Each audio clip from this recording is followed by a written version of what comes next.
아멘. 주님만 늘 의지하시는 여러분 되시길 바랍니다. 영원토록 우리가 주님을 의지할 때 영원토록 주님은 우리를 잊지 아니하시고 모든 좋은 복으로 채워 주실 줄 믿습니다. 고린도전서 9장 보시면 사도 바울이 운동 경기를 비유하면서 신앙의 중요한 원리를 가르쳐 줍니다. 그 말씀 보시죠. 나는 다름질하기를 향방 없는 것 같이 아니하고 싸우기를 허공을 치는 것 같이 아니하며 이렇게 설명을 하고 있습니다. 맞는 말이죠.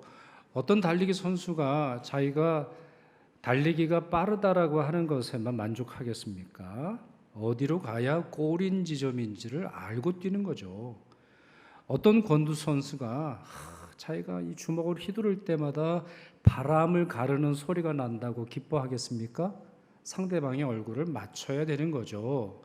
어떤 야구 선수가 배트를 휘두르는데 배트를 휘두르는 내 모습이 얼마나 멋있나 이거에 도취하는 사람이 어디 있습니까? 공을 맞춰야 되는 것이죠.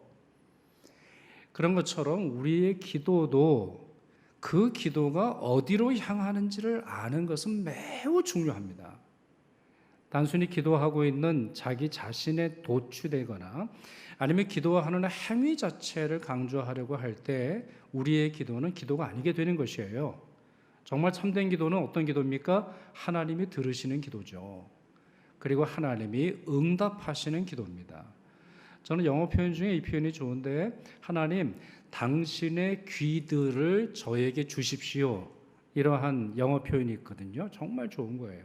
어떻게 보면 그냥 어떤 경우에 애들이 막 뭐 얘기할 때는 이렇게 아빠 얼굴을 딱 잡고 막 뭐라 그러잖아요. 아빠 뭐 이런 거 몰라 막 이렇게 하듯이 하나님의 관심, 하나님의 마음, 하나님의 사랑, 하나님의 그 응답을 간절히 원하는 그 기도가 가장 좋은 기도예요. 자, 그렇다면 문제가 있죠. 어떻게 기도해야 할까요? 어떻게 기도하는 것이 응답받는 기도가 되겠어요? 저의 대답은 한 가지입니다. 성경에 나오는 응답받은 기도를 통해서 기도를 배우라는 거예요. 응답받은 기도, 성경에 써놨다고 한다면 우리에게 알려주시려고 하는 거예요. 성경에 하나님의 명령, 하나님의 말씀, 하나님의 율법만 있는 것이 아니라 하나님이 하신 일뿐만 아니라 성도들의 기도를 적어 놓았다면 그 기도가 우리에게 모범이 되는 거예요. 그러니 가장 좋은 기도는 응답받은 기도를 잘 살펴보는 것이죠. 자, 오늘 본문을 살펴봐야 하는 이유가 여기 있습니다. 오늘 본문에 엘리야가 기도를 할 때 하늘에서 큰 비가 내리고 그리고 매우 즉각적으로 이스라엘로 달려가는 모습을 이제 마무리 삼아서 설명해 주고 있는데, 오늘 본문은 응답받는 기도가 어떤 기도인지 우리에게 잘 설명해 줘요. 네 가지로 정리해서 말씀드릴게요. 첫째, 주도권을 하나님께 둬야 됩니다. 주도권은 하나님에게 있어요. 주도권은 나한테 있는 게 아니에요. 벌써 여러분 세 번째 이 구절을 읽게 됩니다만, 열왕기상 18장 1절 이렇게 기록되어 있죠. 제가 읽습니다. 많은 날이 지나고 제3년에 여호와의 말씀이 엘리야에게 임하여 이르시되 너는 가서 아합에게 보이라. 내가 비를 사면에 내리리라. 내가 비를 지면에 내리리라 말씀하셨는데, 이제 여러분 지난 두 주의 설교를 통해서 이 말씀의 시점을 아시죠? 850명이 처형되기 전이에요. 하늘에 불이 내리기 전입니다. 이스라엘 백성들이 하나님만이 전능하신 분이시구나 이걸 깨닫기 전이에요. 무슨 말이죠? 아무도 요구하거나 간절히 기도했던 것이 없었다라고 하는 말이에요. 하나님의 뜻을 가지시고 하나님이 약속을 하셨다라는 겁니다. 기도가 앞서는 거예요? 하나님의 약속이 앞서는 거예요? 하나님의 약속이 앞서는 것입니다. 오늘 본문에서도 보시면 엘리야가 아합에게 이렇게 말해요. 올라가서 먹고 마시소서, 큰 비소리가 있나이다, 이렇게 말합니다. 큰 비소리라고 되어 있어요. 여러분, 이 소리는 무엇을 의미할까요? 바람 소리입니까? 아니면은 실제로 비가 후두두둑 떨어지는 그런 소리예요? 아니면은 뭐 비를 몰고 오는 구름이 서로 부딪히면서 뇌우, 아니면 뭐 번개, 뭐 우르릉 쾅쾅 하는 그런 소리입니까? 얼마 전에 여러분 밤새 번개가 떨어진 적이 있어가지고 저도 얼마나 무서웠는지 몰라요. 자, 뭐 그런 거예요? 자연적 현상이에요? 아니에요. 히브리어 성경을 보면 콜이라고 되어 있습니다. 솔이라고 하는 단어가 히브리어로는 콜이라고 되어 있는데 그걸 사전에서 찾아서 보면 첫 번째 의미가 뭐냐면 voice입니다. 목소리란 말이에요. 큰 비를 내리겠다라고 하는 하나님의 목소리가 자기에게 들려졌다라는 거예요. 그런 점에서 우리가 확실히 깨닫는 것이 있죠. 기도의 주도권은 어디 있어요? 하나님에게 있어요.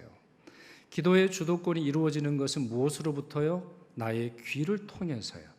하나님의 말씀을 들을 때, 하나님의 뜻을 이해할 때, 하나님의 기쁨이 무엇인지, 하나님의 영광이 어디로 향하고 있는지를 이해할 때 우리의 기도가 제대로 좌표를 잡게 되는 것이에요. 그런 점에서 여러분, 주님이 가르쳐 주신 기도도 역시 마찬가지지 않아요?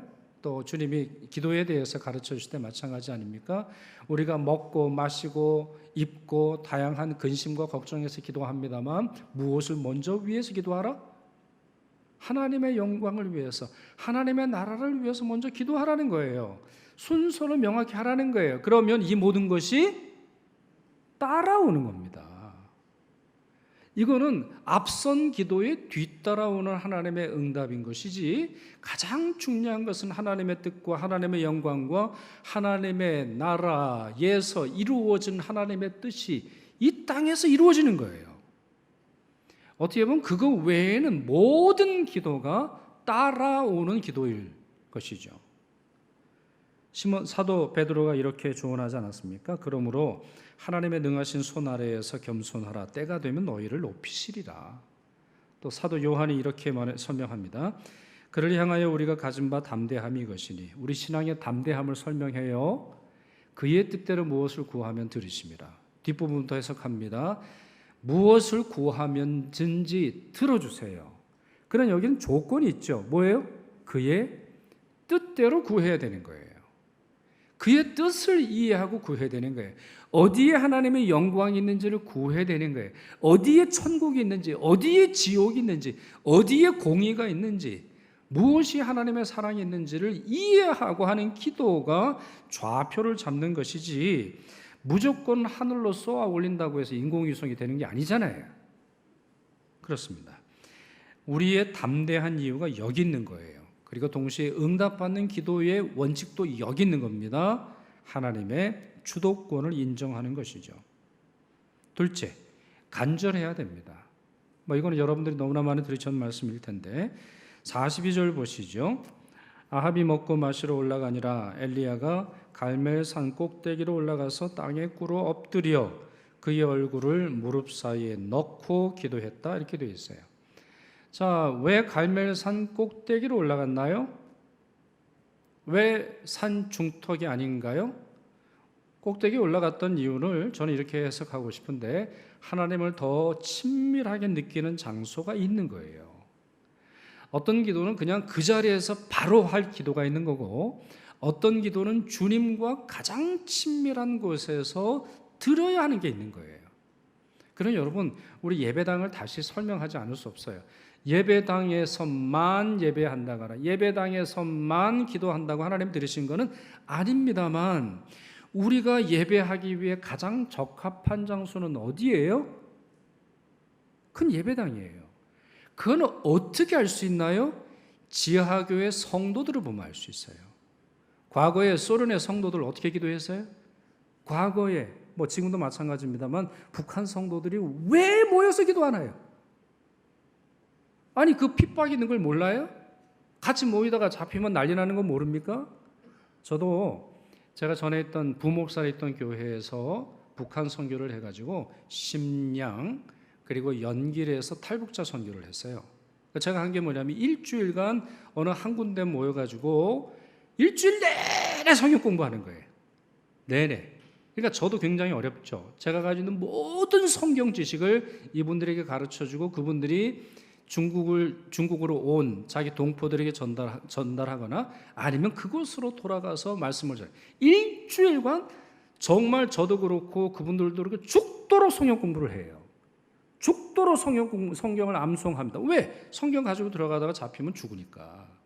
그게 1999년, 2000년, 2001년 이야기예요. 왜 그런 일을 합니까? 얼마든지 쉽게 할 수 있잖아요. 얼마든지 쉽게 신앙생활 할 수 있잖아요. 얼마든지 예수 믿어 구원받아서 이걸로 끝날 수 있는데 왜 모이나요? 그 이유가 있는 거예요. 우리를 간절히 기도하도록 하는 장소가 따로 있는 거예요. 모든 사람이 동일한 것은 아니라 할지라도. 또 땅에 꿇어 엎드려서 기도했어요. 겸손한 태도를 의미하는 거죠. 얼굴을 무릎 사이에 넣었어요. 오늘 집에 가서 여러분 숙제를 드릴 테니까 이거 한번 해보세요. 일단은 배가 나오신 분들은 안 돼요. 힘든 거예요. 이게 진짜, 이거 이제 엘리야가 바짝 말랐기 때문에 가능하리라고 생각을 하는데, 배 나온 사람이 이런 걸 못하니까. 자, 이 자세가 무슨 법칙이 있듯이 말하면 안 돼요. 성경은 자세가 굉장히 많아요. 뭐 서서 하는 기도, 손을 들고 하는 기도, 뭐 무릎 꿇고 기도하는 기도, 엎드려서 하는 기도, 엘리야의 기도의 모습이 상당히 다양했던 걸 우리가 이제 볼 수 있는데, 자, 여기에서 강조하는 바는 자세가 아니에요. 간절함이죠. 어떤 의도성을 가지고 자세를 만든 게 아니에요. 엘리야는 그런 사람이 아니에요. 가장 간절한 기도를 드릴 수 있는 장소에서 가장 간절하게 기도할 수 있는 자기의 모양으로 기도한 거예요. 뿐만 아니라 여러분, 성경이 다양한 자세를 말하잖아요. 그러니 여러분도 다양한 자세로 기도해 보시는 것이 좋아요. 네? 손을 들고 기도해 보세요. 찬송을 부를 때 손을 들어 보세요. 그리고 때로는 서서 기도하세요. 무릎 꿇고 기도하세요. 엎드려 기도하세요. 왜? 성경이 그렇게 다양하게 기도하고 있다면 우리도 한번 그렇게 해보는 거죠. 어떤 하나의 법칙을 정한 것이 아니라 할지라도 그렇게 함으로 말미암아 우리가 더 간절히 기도할 수 있으면 해보는 거예요. 장소도 역시 마찬가지인 거고. 자, 엘리야의 기도는 간절한 기도의 전형적인 모습을 보여주고 있어요. 야고보서가 다음과 같이 설명하죠. 같이 읽습니다. 야고보서 5장 17절 18절. 엘리야는 우리와 성정이 같은 사람이로되 그가 비가 오지 않기를 간절히 기도한즉 3년 6개월 동안 땅에 비가 오지 아니하고 다시 기도하니 하늘이 비를 주고 땅이 열매를 맺었느니라 했어요. 자, 세 가지 포인트를 말씀드릴게요. 성정이 같아요. 영어로 보면 이제 nature, 우리와 본성이 하나 다를 바가 없어요. 배고프면 힘들어하고 배부르면 졸리고 뭐 등등 우리와 본성이 다른 것이 아니에요. 무슨 말이에요? 엘리야는 엘리트가 아니에요. 엘리야는 기도 엘리트가 아닙니다. 어떤 사람도 새벽을 깨우기 위해서 아무 수고도 안 하는데 새벽에 올 수 있는 게 아니에요. 어떤 사람도 기도가 너무 쉬워가지고 뭐 습관의 기도고 취미가 기도고 할 수 있는 재능의 기도는 기도의 엘리트는 없는 거예요. 어떤 누구도 사실은 기도하기 전에 치열한 싸움 속에서 기도하는 자리로 나오는 거예요. 그건 뭐 예배도 마찬가지예요. 섬김도 마찬가지예요. 시간이 많다고 해서 누가 예배를 드립니까? 시간이 많다고 해서 누가 봉사를 해요? 그런 거 아니에요. 그러니까 사실은 이렇게 예배하고 찬송하고 기도하고 섬기고 봉사하는 자들의 수고를 기억해야 돼요. 성정이 같은 사람이 엘리야가 뭐 특별하기 때문에 갑자기 기도가 튀어나오는 게 아니에요. 자, 두 번째, 비가 오지 않기를 간절히 기도했다고 했어요. 이게 야고보가 이제 한 단어로 정리하는 거예요. 그의 기도는 어떤 기도예요? 간절한 기도예요. 엘리트처럼 기도하는 거하고 간절히 기도하는 거는 완전히 다른 거예요. 완전히 다른 이야기예요. 성경에 누가 엘리트처럼 기도하던가요? 여러분 정말 창세기로부터 마지막 요한계시록까지 살펴보세요. 엘리트의 기도가 있나? 여러분 예수님의 기도를 보세요. 예수님의 기도 중에 쉬운 기도가 있어요? 예수님이 십자가를 지시기 전에 그 땀이 핏방울이 될 정도로 간절히 기도하지 않으시던가요? 간절한 기도가 아니라면 기도하실 필요도 없는 거예요. 엘리트는 아니에요. 엘리트는 없어요. 하나, 이거는 또 오늘 설교 주제랑은 전혀 상관없는데 슬라이드 보여주실래요? 야고보서에는 기간이 이렇게 되어 있어요. 3년 6개월 동안, 그죠? 우리 세 번째 주 맨 마지막에 3년 6개월 동안. 여러분 조금 이상하지 않아요? 열왕기상 18장 저희들이 계속 보고 있는데 열왕기상은 몇 년 이야기했죠? 열왕기상은 3년을 이야기했어요. 근데 왜 신약은 3년 반을 이야기하나요? 자, 여기에 중요한 의미가 있고 나중에 종말론 관련해서 설교를 할 때 미리 말씀드리려고 하는데 미리 말씀드리면 유대인들에게는 여러분 이런 단어 들어보셨습니까? 한때, 두때, 그 다음 뭐라고 되어 있죠? 반때. 그러니까 1년 더하기 2년 더하기 0.5년 이렇게 해서 3년 반은 극심한 고난을 뜻하는 거예요. 그리고 여러분 성경에 7년 대환란이라고 있죠. 7년 대환란 들어보셨어요? 그래서 우리 다니엘서와 요한계시록을 해석을 할 때 이 단어가 매우 중요한데 7년 대환란은 왜 그런 의미로 사용해요? 3년 반이 2번 있다라고 하는 말이에요. 그러니까 사람이 감당하기 어려운 고난을 한때, 두때, 반때라고 얘기를 하는데 그것이 2번이니 대환란이 되는 것이죠.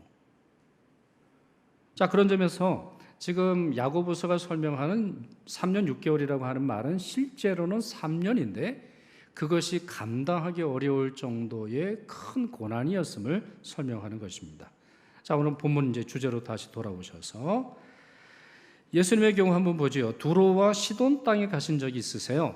두로와 시돈 하면 어디가 떠오르시죠? 지도 확 떠오르셔야 되는데 지도 보여드렸잖아요. 엘리야가 사르밧이라고 하는 동네에 올라갔죠. 거기가 어디예요? 시돈과 두로 사이에 있는 곳이라고 말씀드렸어요. 이방 땅이에요. 이처럼 구약과 신약은 면밀히 보면은 계속되는 이야기의 반복 속에서 그 말씀을 듣는 사람들에게 의미를 굉장히 깊게 줘요. 그러니 여러분 지도 이름이 지명 이름 나오면 외우셔야 돼요. 사람 이름이 나오면 외우셔야 돼요. 외우셔야 돼요. 그래야 성경이 깊은 맛을 이해해요. 쉽게 성경 읽지 마세요. 쉽게 성경 공부하지 마세요. 쉽게 설교 듣지 마세요. 외우세요. 외우세요. 두로와 시돈 땅에 가셨어요? 매우 놀라운 것은 엘리야가 그곳에서 사르밧 과부를 만난 것처럼 예수님도 자기 딸 때문에 찾아온 한 여인을 만납니다. 그래가지고 이 여인이 예수님에게 요구를 해요. 자기 딸 좀 고쳐달라는 거예요. 그랬더니 처음에 예수님이 조금 박대하신 듯이 나오는데 이 여인이 간절히 요청합니다. 너무너무 간절히 요청해요. 어느 정도로? 어떻게 얘기를 해요? 그렇습니다. 제가 개입니다. 저는 사람이 아니에요. 저는 개이지만 주인의 상에서 떨어지는 부스러기를 먹고 개가 사는 것처럼 제 딸 좀 고쳐주세요. 간절히 기도하고 있어요. 예수님이 여리고 가까이 가실 때 일입니다. 한 맹인이 길에서 구걸을 하다가 예수님이 지나가신다라는 말을 듣고는 소리 질렀어요. 뭐라고 질렀죠? 다윗의 자손 예수여 나를 불쌍히 여기소서. 따라하세요. 시작. 다윗의 자손 예수여 나를 불쌍히 여기소서. 여러분 아까 말씀드렸잖아요. 처음에 응답받는 기도는 어떤 기도예요? 응답받은 기도에서 기도를 배우는 거예요. 해보세요. 다윗의 자손 예수여 나를 불쌍히 여기소서. 여러분 신약 성경에 나오는 가장 많은 기도문이 뭔지 아세요? 나를 불쌍히 여기소서예요. 신약 성경에서 가장 칭찬받는 기도가 뭐예요? 나를 불쌍히 여기소서예요. 겸손한 기도죠. 자, 이 사람이 하도 소리를 지르니까 사람들이 핀잔을 줍니다. 이해가 돼요. 자, 이 사람은 맹인이라고 했단 말이에요. 그러니까 예수가 오는지 안 오는지 어디에 있는지 어느 방향인지 전혀 모르는 거예요. 이 사람이 할 수 있는 건 뭐예요? 소리 지르는 것밖에 없어요. 이미 예수님은 너무나 유명했기 때문에 가는 곳마다 많은 사람들이 모여 있었거든요. 그러니 그가 예수라고 하는 사람을 만나고 예수의 음성을 듣고 자기의 간절한 요청이 전달되기 위해서 소리치는 수밖에 없어요. 그래서 사람들이 이제 핀잔을 줍니다. 뭐 이런 식으로 했겠죠. 야, 너만 예수가 필요한 거야. 조용히 좀 해.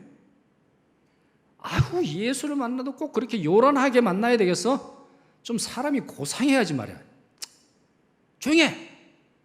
이렇게 말했을 텐데 이 맹인은 더욱 크게 소리를 질러 다윗의 자손이여 나를 불쌍히 여기소서. 이렇게 두 번째 기도합니다. 첫 번째는 다윗의 자손 예수여 나를 불쌍히 여기소서. 두 번째는 다윗의 자손이여, 다윗의 자손으로 예언된 메시아라면 나를 불쌍히 여기셔야 되는 거 아닙니까? 이렇게 소리를 치는 그 모습이 있어요. 이게 간절한 기도예요. 간절한 기도는 고상하지 않아요. 간절한 기도는 때로 절제해야 할 만큼, 때로 절제가 필요할 만큼 자기 안에 전부를 하나님께 맡겨드리는 기도예요. 근데 여러분 중에 절제가 필요할 만큼 기도한 적이 언제 있어요? 최근에.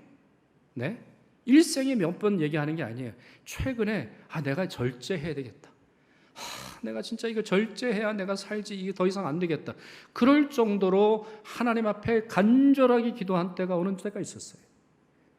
여러분이 기도할 때 눈물이 납니까?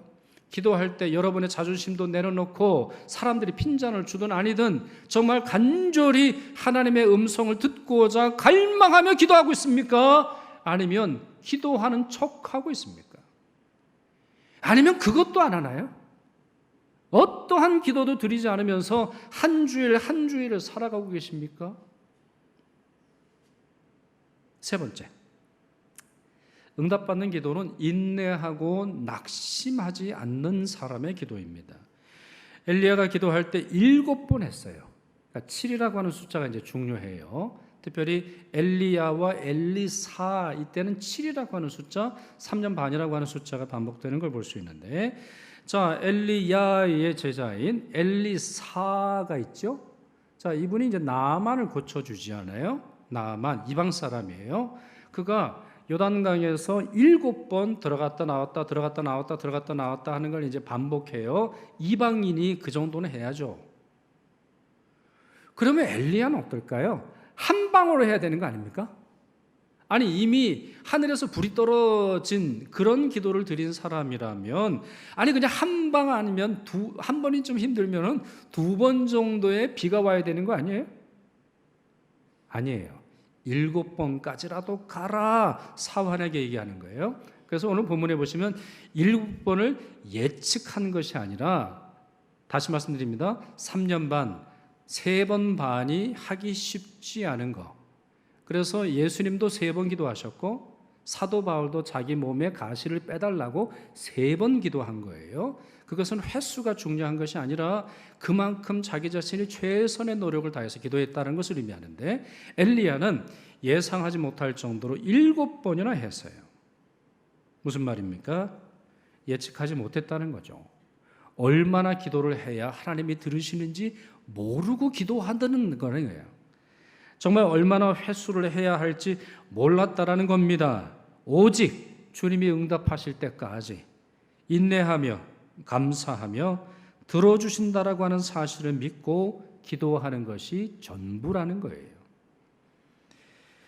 또한 엘리야의 기도의 특성 중에 하나는 하나님의 응답에 실망하지 않았다라는 것이에요.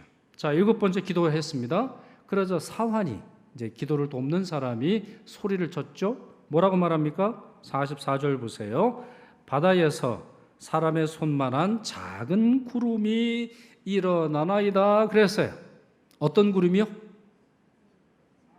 작은 구름. 작은 구름이라고만 돼 있어요. 뭐라고 돼 있죠? 손만한 작은 구름. 관용적 표현이에요. 네. 우리 사람들 보면 내가 이거 하면 내가 손에 장을 지진다, 뭐 그런 말이 있잖아요. 근데 고대 사람들에게 있어서는 손이 3개예요. 손오공이 부처의 손바닥에 있다. 그것이 실제로 어떤 그 자체가 있는 게 하나의 상징적 표현입니다. 그러니까 아주 작은 그러한 표현이라고도 볼 수 있는데, 아니 여러분, 이게 뭡니까? 아니 작은 구름이 웬 말입니까? 그것도 손바닥만한, 손바닥들도 아니고 어마어마한 먹구름이 몰려온 게 아니라 그냥 작은 구름 하나 일어나나이다 라고 되어 있어요. 일어나나이다. 몰려오는 정도도 아니고 몰아친다라고 하는 것도 아니고 일어나나이다. 이게 전부라는 거예요. 천지를 창조하신 전능하신 하나님의 역사라면 처음부터 어마어마한 은총이 부어져야 되는 거 아니에요?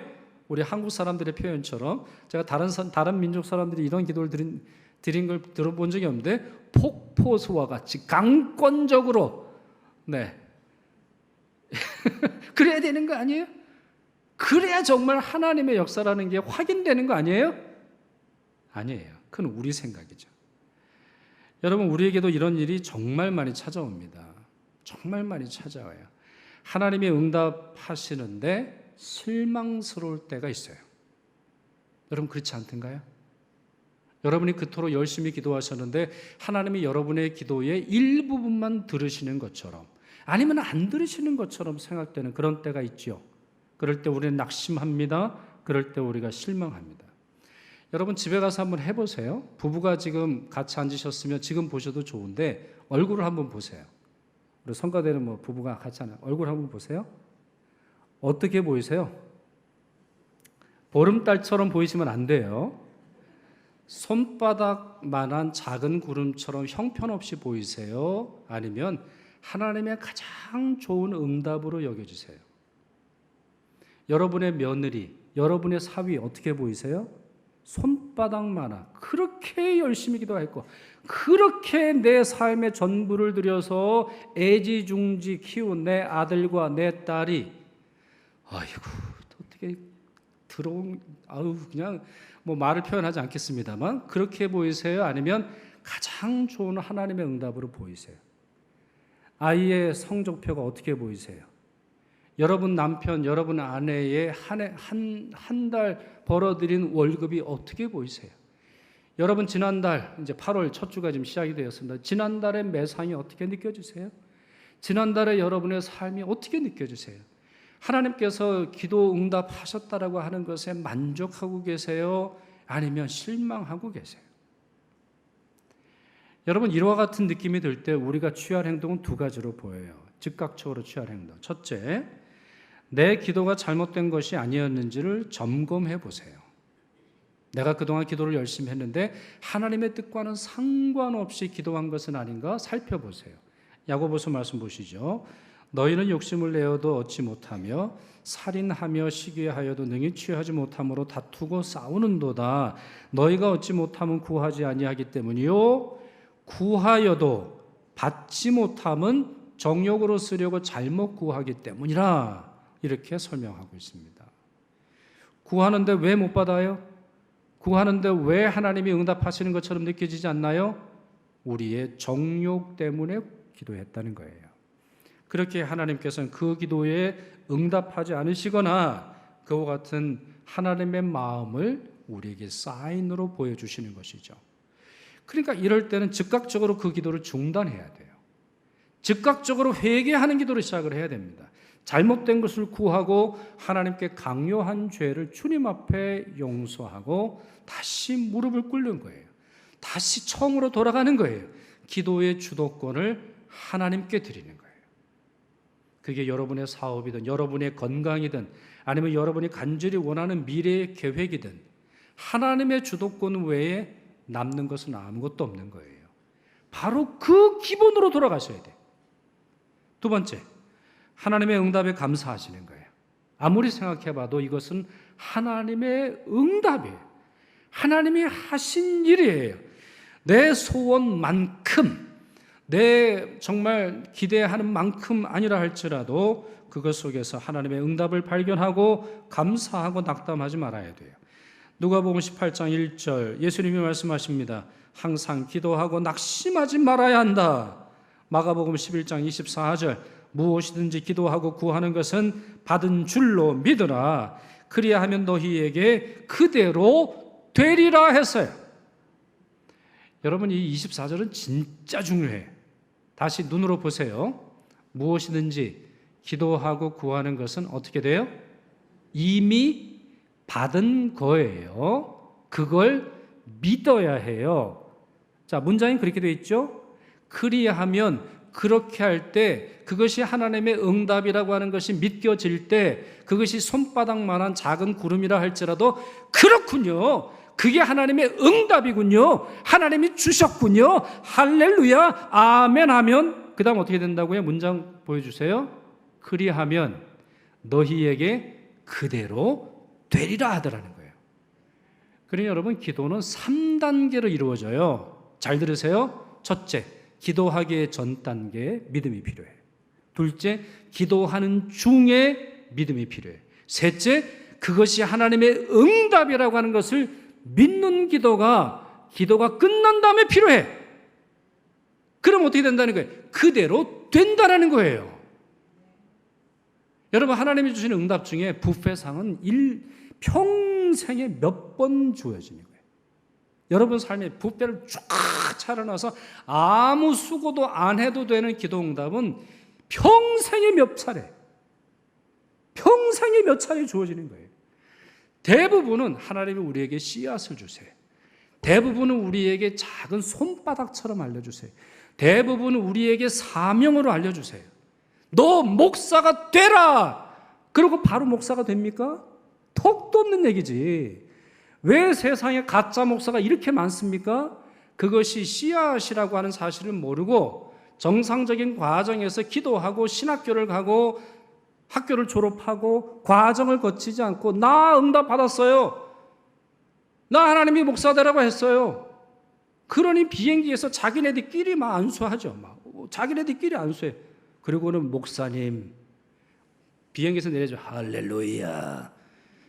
진짜 웃긴 거예요. 믿음의 원리를 너무 몰라. 여러분, 받은 줄로 믿으라 이 말은 무턱대고 믿으라는 말이 아니에요. 그것이 작은 손바닥과 같은 하나님의 응답이 커질 때까지 너 뭐 해야 되니? 그래서 엘리야는 뭐 합니까? 그것이 보입니다 했더니 즉각적으로 기도를 중단하고 왕이여 내려가십시오. 그리고는 성령에 이끌려서 이스라엘로 달려가는 모습이 오늘 본문의 마지막 구절이에요. 그 다음 할 일이 있다는 겁니다. 여러분, 이 사실을 기억하세요. 기도하기 전과 기도하는 중뿐만 아니라 기도하고 난 다음에 여러분들이 무슨 응답을 받았는지 기억하셔야 돼요. 그래야 그 응답이 작용을 합니다. 그 응답이 커집니다. 그 응답 속에서 담겨있는 하나님의 손길이 더 크게 나타나는 거예요. 그렇기에 처음에는 작은 손만한 구름이었지만 전능하신 하나님의 손길이 그의 삶을 덮게 되시는 거예요. 그럴 때까지 기도를 잊지 마세요. 그럴 때 정말 믿음이 필요하다고 하는 이 사실을 기억하시기를 바랍니다. 마지막으로는 구체적으로 기도하셔야 돼요. 이것도 여러분 정말 많이 들으셨을 텐데 참 쉽지 않은 거예요. 참 쉽지 않아요. 저도 설교 준비하는 것이 어려운 만큼 기도문 준비하는 것이 너무너무 어려워요. 매주 다른 설교 준비하듯이 매주 필요한 하나님의 은혜가 공급되기를 기도하는 것이 결코 쉽지 않아요. 구체적으로 기도하는 것이 매우 어렵습니다. 예를 들어서 여러분 이런 기도를 한다고 생각을 해보세요. 하나님, 우리나라가 발전하게 해주세요. 우리나라가 선진국이 되게 해주세요. 이게 무슨 말이죠? 뭘 발전이라고 말하는 거죠? 뭘 선진국이라고 말하는 거죠? 그러니까 부유하기를 원한다라는 거예요. 도덕적인 걸 의미하는 거예요. 사람들의 윤리, 사람들의 의식, 사람들의 만족, 사람들의 기쁨을 이야기하는 거예요. 여러분 전 세계가 다 알고 있어요. 우리도 다 알고 있어요. 우리 한국의 애들이 얼마나 불행한지. 한국 사람들 very smart but not happy. 한국 사람들 매우 잘 살고 매우 똑똑하고 매우 경쟁적이고 매우 잘해요. 그러나 아무도 행복하지 않아요. 아무도 한국 사람처럼 살고 싶지 않아요. 그러나 우리 자신은 선진국이 됐다라고 하는 사실 내부적으로 우리는 자긍심을 느끼고 있죠. 뭐가 잘 되는 겁니까? 주님, 우리 자녀들을 축복해 주십시오. 틀린 말은 아니죠. 하나님의 축복이 필요해요. 근데 뭘 원하는 거예요? 주님이 여러 사람들을 고쳐주셨는데 여러 차례 그러셨어요. 주님이 네가 나에게 무엇을 원하느냐? 아니 닭 보면 모릅니까? 닭 보면 몰라요? 닭 봐서 알아맞히는 건 무당이에요. 여러분 무당들이 가면 닭 보고 이래서 왔군. 이거는 무당들이 하는 거예요. 주님의 대화를 보세요. 주님은 대화를 원해요. 주님은 관계를 원해요. 단순히 병만 고쳐주고 끝내주는 관계가 아니라, 끝나는 관계가 아니라 주님의 구원 속에서 사귀기를 원하고 계세요. 그래서 주님은 대화하고 싶어 하세요. 그래서 사람들의 마음속에 무엇을 기대하는지를 물으세요. 그런 점에서 저는 이렇게 설명드리고 싶은데, 좋은 기도는 뭐예요?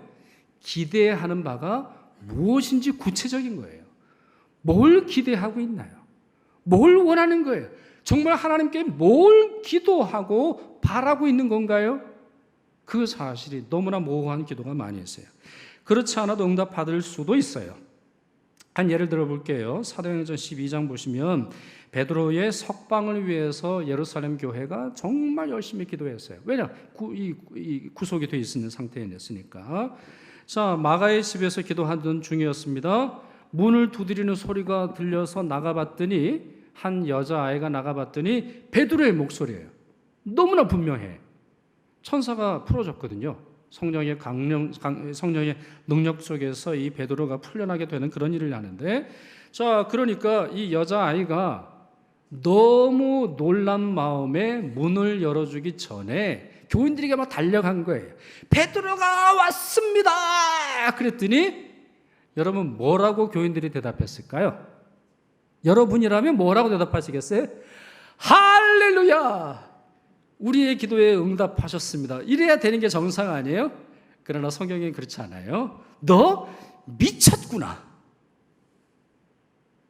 그렇게 되어 있어요. 그렇게 되어 있어요. 사도행전 12장 12절에서 16절 보면 내가 미쳤도다. 그러는데 포기하지 않으니까 뭐라고 말하자면 그의 천사다. 이렇게 말합니다. 무슨 말이에요? 베드로 풀어달라고 그렇게 기도해놓고 베드로가 나타났는데 너 미쳤다. 이게 무슨 얘기예요? 기도와 기대가 다른 거죠.